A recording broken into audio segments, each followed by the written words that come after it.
ఎటువంటి సమస్యలో ఉన్న వారిని అయినా సరే దేవుడు చెబుతున్నాడు, భయపడవద్దు, మీరు భయపడవద్దు. అప్పులు ఉన్నాయని భయపడుతున్నారా? సమస్యలు ఉన్నాయని మీరు భయపడుతున్నారా? కానీ దావీదంట తన దేవుడైన యెహోవాను బట్టి ధైర్యం తెచ్చుకున్నాడంట. ఆ ధైర్యం ఎప్పుడొచ్చింది? మీరు దేవుని వాక్యాన్ని మనస్ఫూర్తిగా విన్నప్పుడు, ప్రార్థనలో మీరు నిలబడి కన్నీరు కార్చి ప్రార్థన చేసినప్పుడు మీకు తెలియని ధైర్యాన్ని మీ హృదయంలో దేవుడు పెడతాడు. మీరు ధైర్యవంతులుగా ఉండాలని ప్రభు కోరుకుంటున్నాడు. మరియా దయాప్రాత్రాల దేవుని యొక్క కృపను నువ్వు పొందుకున్నావు, నువ్వు భయపడవద్దు, నీకు కుమారుడు పుడతాడు, ఆయనకి యేసు అని పేరు పెడతావు అని మరియమ్మతో మాట్లాడింది. అలాగే యోసేపుతో కూడా ఏం మాట్లాడింది? యోసేపు, దావీదు కుమారుడా, నీ భార్యను మరించేసుకోవటానికి భయపడవద్దు, ఆ పరిశుద్ధాత్మ ద్వారా గర్భం ధరించింది. ఈ విషయాన్ని వారిద్దరికి వివరంగా చెప్పినప్పుడు వారిద్దరి మధ్యలో దేవుడి సమాధానం ఉంది. కాబట్టి ఈరోజు వాళ్ళేమంటున్నారు, వీళ్ళేమంటున్నారు? భార్యాభర్తల మధ్యలో మీకు సమాధానం ఉంటే మిమ్మల్ని ఈ లోకంలో ఏ శక్తి మిమ్మల్ని ఏమీ చేయలేదు, ఎవరు ఏమి చేయలేరు. మీ భార్యాభర్తల మధ్య సఖ్యత, సమాధానం మీకుంటే. యోసేపుకి మరియమ్మకి దేవుడు ఏమి ఇచ్చాడు? సమాధానం ఇచ్చాడు, నెమ్మది ఇచ్చాడు, ఆ కలవరాన్ని కొట్టివేసేసాడు, ఆ భయాన్ని పోగొట్టాడు. ఎందుకంటే పుట్టబోయేది మన బిడ్డ కాదు, సర్వోన్నతుడైన దేవుని కుమారుడు.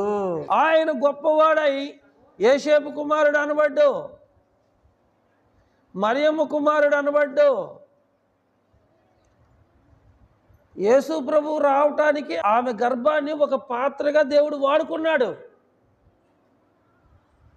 నీవు ఒక కుమారుని అంటావు, ఆయనకి యేసు అని పేరు పెడతావు. ఆయన సర్వోన్నతుడైన దేవుని కుమారుడు అనబడును. ఆయన గొప్పవాడై, ఆయన పెరిగి పెద్దవాడై గొప్పవాడు అవుతాడు.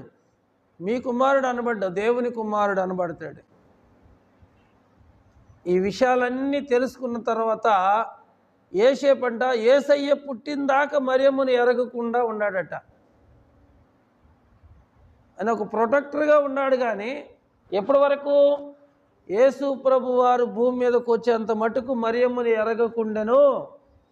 ఎందుకంటే పుట్టబోయేది నా కుమారుడు కాదు, సర్వోన్నతుడైన దేవుని కుమారుడు. యూదులకు పర్ణశాలల పండుగలు ఉంటాయి. ఆ పర్ణశాలల పండుగలు 7 రోజులు జరుగుతాయి. యోసేపు మరియమ్మలు కూడా యేసయ్యని తీసుకుని వస్తారు. వాళ్ళు కూడా తిరిగి వెళ్తూ ఉన్నప్పుడు కొంత దూరం, ఒక రోజంతా ప్రయాణం చేసిన తర్వాత మరియమ్మకి యోసేపుకి అర్థమైంది ఏంటంటే వాళ్ళతో పాటు యేసయ్య లేడు అక్కడ, యేసు ప్రభు వాళ్ళతో పాటు లేడు.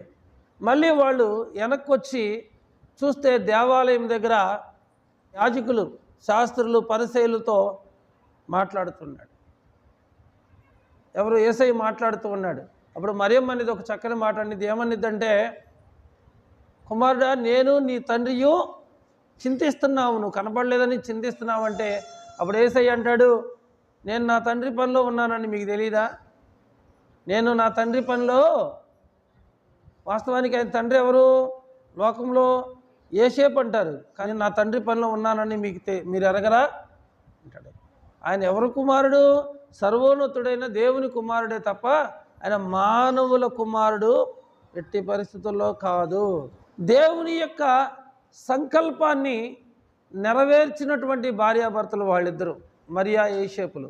యోసేపు మరియమ్మలు దేవుని యొక్క సంకల్పం, దేవుని యొక్క ఆలోచన నెరవేర్చుటలో వారు అమూల్యమైనటువంటి పాత్రలుగా వారు ఉన్నారు. అందుకే స్త్రీలలో నువ్వు ఆశీర్వదించబడిందా? స్త్రీలలో నువ్వు ఆశీర్వదించబడ్డావు. భూమి మీద ప్రపంచ దేశాలను వెళ్ళిన స్త్రీలు ఎంతోమంది ఉన్నారు. వారి అందరికంటే ఆశీర్వదించబడిన స్త్రీ ఎవరంటే మరియమ్మే. ఎందుకంటే దేవుడు అన్నాడు, స్త్రీలలో నీవు ఆశీర్వదించబడిన దానవు, నీ గర్భఫలము ఆశీర్వదించబడును.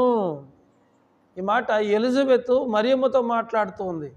స్త్రీలందరిలో నువ్వు ఆశీర్వదించబడిందని. ఎందుకు అంటే యేసయ్యకు జన్మనిచ్చింది కాబట్టి.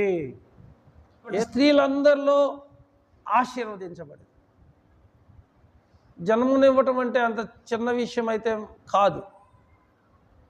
రక్షకుడు ఈ లోకానికి రావటానికి మరియమ్మను యోసేపును కూడా దేవుడు వాడుకున్నాడు. ఆయన మరియమ్మ యోసేపుల కుమారుడు కాదు, సర్వోన్నతుడైన దేవుని కుమారుడు. యేసు ప్రభు వారు మనవలే ఈ లోకానికి వస్తే, మనవలే పుడితే ఆయనలో కూడా పాపం ఉంటుంది, జన్మ పాపం ఉంటుంది, కర్మ పాపం ఉంటుంది. జన్మ పాపం కర్మ పాపం లేకుండా పుట్టాలి అంటే దేవుడు పరిశుద్ధ ఆత్మను మరియమ్మ గర్భానిలోనికి పంపించి ఆ పరిశుద్ధాత్మ ద్వారానే యేసయ్య పుట్టాడు, కానీ మనవలే పుట్టలేదు.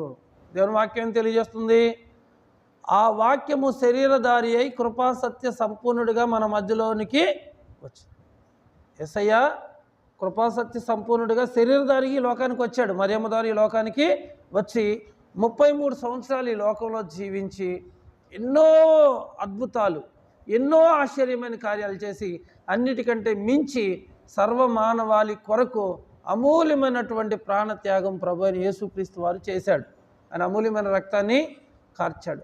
ఆయన రక్తం ద్వారానే మనకు పాప క్షమాపణ, మనకు సమాధానం, మనకు నెమ్మది, మనకు నిత్య జీవాన్ని దేవుడు అనుగ్రహిస్తూ వచ్చాడు. తండ్రి యొక్క సంకల్పం నెరవేర్చడం కొరకే కుమారుడైన యేసుక్రీస్తు వారి లోకానికి వచ్చాడు.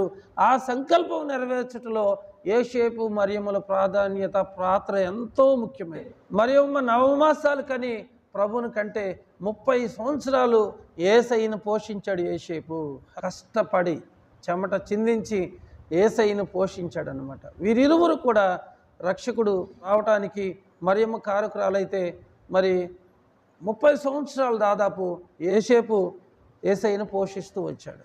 పౌలు గారు ఏమన్నాడంటే, దేవుడు తన సొంత కుమారుణ్ణి మనకందరి కొరకు అనుగ్రహించుటకు వెనుక తీయక మనందరి కొరకు ఆయనను అప్పగించిన వాడు ఆయనతో పాటు సమస్తం మనకెందుకు అనుగ్రహించాడు. ఇక్కడ చూడండి, తన సొంత కుమారుడైన యేసుక్రీస్తుని అనుగ్రహించినటువంటి ఆ దేవుడు యేసుక్రీస్తుతో పాటు సమస్తము మనకెందుకు అనుగ్రహింపడు?